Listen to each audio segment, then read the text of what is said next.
pushtetin mos ta konsiderojnë si privilegje fuqi, çka janë duke mshef kur nuk kthejnë përgjigje. Serbëve, të cilët mundin me marrë shtetësi në Kosovë deri në 1 milion.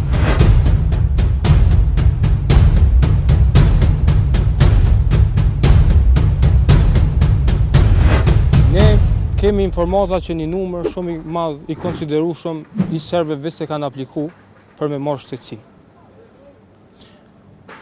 Sipas analizave tona, me këto dy nene, rritet numri potencial i serbëve cilët mundin me marrë shtetësi në Kosovë deri në 1 milion.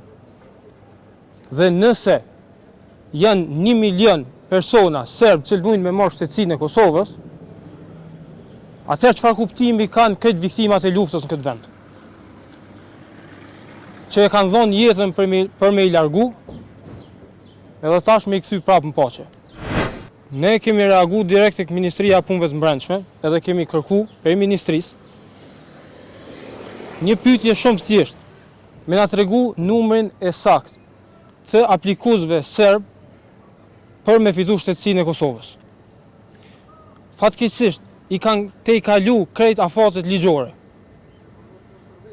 Tu e përfshi 7 ditorshin edhe 8 ditorshin kanë kalu rreth 2 javë prej kur e kemi dërgu kërkesën edhe nuk na kanë kthy asnjë përgjigje, edhe pse jemi mundu me i dërgu rikujtime që duhet me na u përgjigj.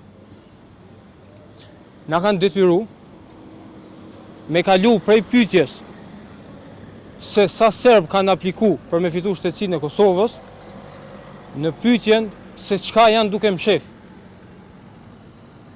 Çka janë duke mshef kur nuk kthejnë përgjigje? A ka rrezik?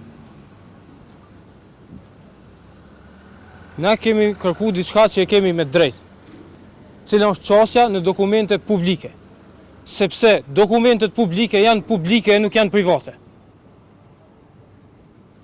I kemi kërku ministrisë na përgjigjet sepse ministria është publike e nuk ka private.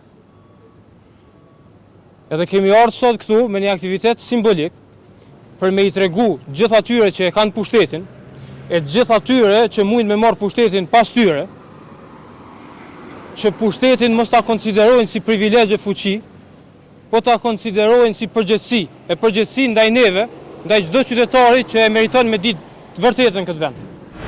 Sot është aktivitet simbolik, po na i paralajmërojmë ministrinë që nëse nuk ka reagim të shpejt për këtë çështje, si nga ana e ministrisë, si nga ana e tërë pushtetit, atëherë ne paralajmërojmë thirrje për protestë.